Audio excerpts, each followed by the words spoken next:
श्री शिव जी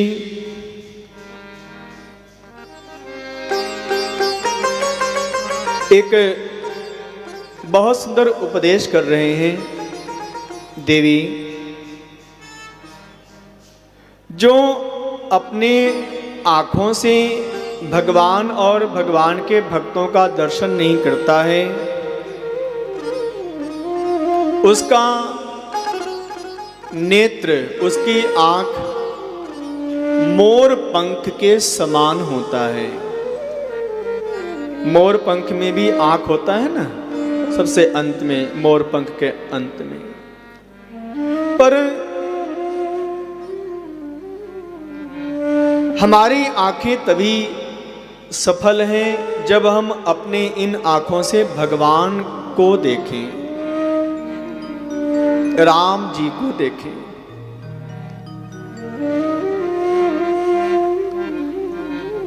जो सिर, जो मस्तक भगवान के चरणों में प्रणाम नहीं करता, वह मस्तक, वह सिर व्यर्थ है।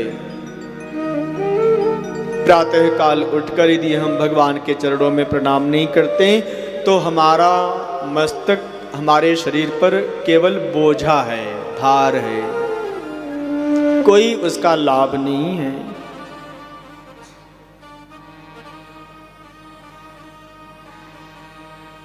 देवी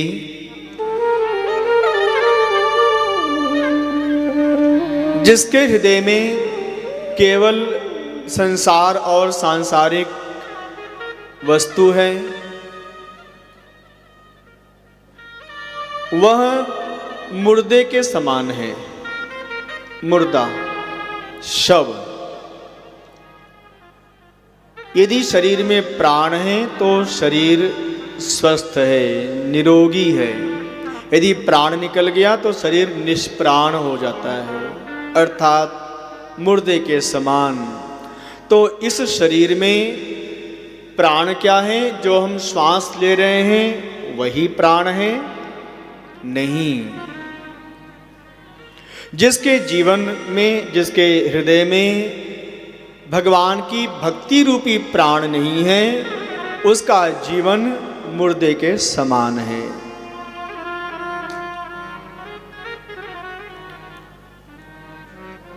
और देवी जो अपनी जिह्वा से भगवान का नाम नहीं जपता है, जब देखो तभी दूसरों को गाली देता रहता है, अपयश करता रहता है, संसार के लिए बोलने में उसे, संसार के काम के लिए बोलने में उसे कोई हिचक नहीं होती है, कोई उसमें आलस्य नहीं करता है। किसी को डांटना हो आलस्य नहीं आएगा। लेकिन यदि हम भगवान के नाम का जप करने के लिए तैयार होंगे, पूजा स्थान में बैठेंगे, आसन पर बैठेंगे, तो आलस्य आना शुरू हो जाता है, जम्हाई आना शुरू हो जाता है।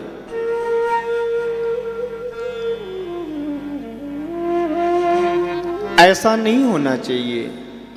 जिसकी जीवा भगवान के मंगलमय नाम का गुणानुवाद नहीं करती है, राम जी के नाम का स्मरण नहीं करती है, उसकी जीवा तो मेढक के समान है, मेढक की जीवा के समान है। मेढक हमेशा टर टर करता रहता है, उसके अलावा वो कुछ बोल ही नहीं सकता है। तो ध्यान देना, हमारा जीवन मेढक के समान न हो जाए, हमारा जीवन मुर्दे के समान न हो, हमारा जीवन मोर पंख की तरह ही न हो, हमारा जीवन कभी भार न हो किसी पर। इसके लिए क्या करना है? केवल और केवल भगवान का नाम सुमिरन करना है। मंत्र जाप करोगे तो उसके लिए विधि विधान आवश्यक है, नियम आवश्यक है। भजे हो मोहि दृढ़ नेम, मंत्र जाप में नियम की दृढ़ता होनी चाहिए। अर्थात प्रातःकाल हम उठे, ब्रह्म मुहूर्त में मंत्र जाप करना ही करना चाहिए। मंत्र जाप करने का विधान पालन करना आवश्यक होता है। अशुद्ध अवस्था में मंत्र नहीं जप सकते हैं, चलते फिरते मंत्र नहीं जप सकते हैं, लेकिन भगवान का 2 अक्षर का नाम आप शुद्ध अवस्था में हैं अथवा अशुद्ध अवस्था में हैं, आप बालक हैं अथवा वृद्ध हैं, आप स्त्री हैं अथवा पुरुष हैं, आप घर में हैं अथवा बाहर हैं, हमेशा जप सकते हैं।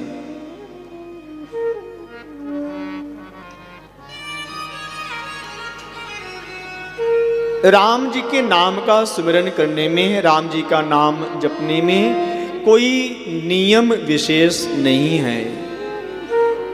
देवी, हम आपको कथा सुनाएंगे, लेकिन एक नियम आप याद रखना।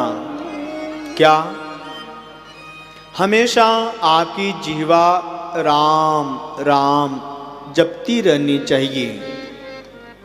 आपकी जिह्वा से यदि राम जी का नाम नहीं निकलेगा तो कथा आपके अंदर प्रवेश नहीं कर पाएगी।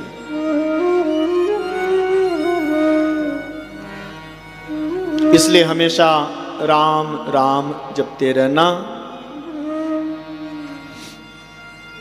राम रामेति रामेति मधुरम मधुराक्षरम। हमेशा राम राम। श्री राम रामेति रामेति। राम जी के नाम का स्मरण करने से होता क्या है? हमारे जीवन में जितनी भी अनिष्ट शक्तियां हैं, दुष्ट शक्तियां हैं, ध्यान देना, मैंने आपको बताया यह मानव जीवन अनेक जन्मों के पश्चात प्राप्त हुआ है। हम सभी को हजारों लाखों बार हमने जन्म लिया, फिर हमारी मृत्यु हुई, फिर जन्म लिया, फिर मृत्यु हुई।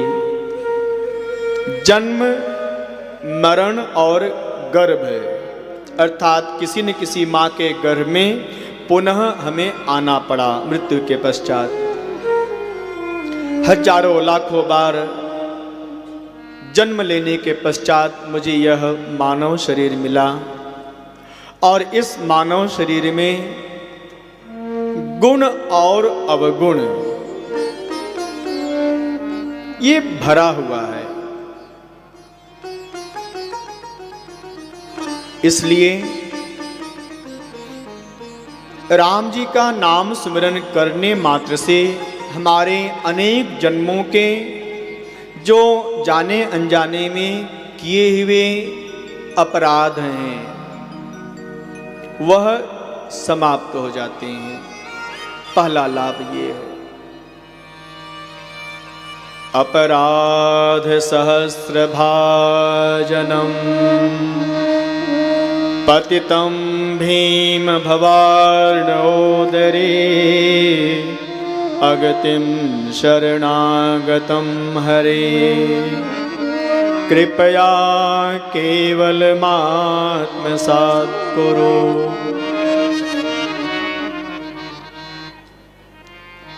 दूसरा लाभ, राम जी के नाम का स्मरण करने से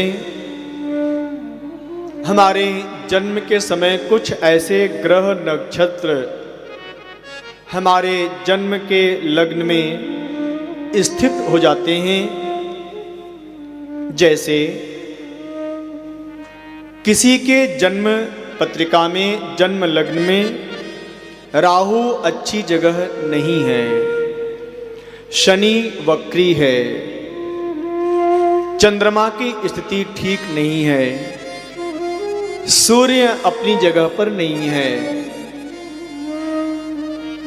तो जितने भी ये ग्रह नक्षत्र के द्वारा हमारे जीवन में अनिष्ट होने की आशंका होती है अथवा अनिष्ट होता है, वह सारा अनिष्ट समाप्त हो जाता है राम जी के नाम का सुमिरन करने से।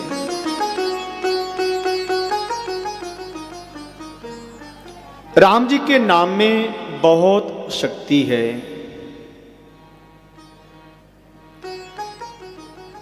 तीसरा लाभ है, जिसको भगवान राम स्वयं नहीं तार पाते हैं। अब भगवान राम हर किसी के घर में तो अवतार ले नहीं सकते, उसके लिए तो हमारा जीवन दशरथ और कौशल्या जी की तरह होना चाहिए। लेकिन कोई कोई ऐसा भी है जो शबरी माँ की तरह जंगल में एकांत में घर से निकाल दी गई, अकिंचन तिरस्कृत बैठी हुई है। कोई कोई ऐसी भी हैं जिनको किसी जाने अनजाने में किए हुए अपराध के कारण समाज परित्याग कर देता है।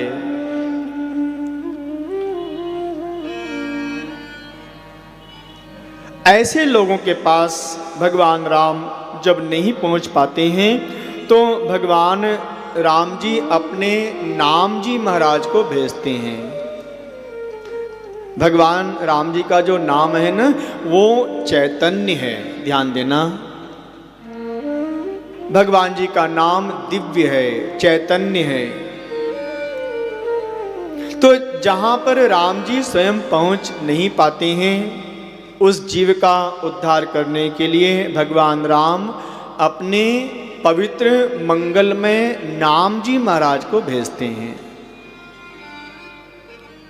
तो तीसरा लाभ क्या है? यदि हम भगवान की भक्ति नहीं कर पाते, भगवान हमारे पास नहीं पहुंच पाते, तो भगवान का नाम ही एक सहारा होता है हमारे कल्याण के लिए।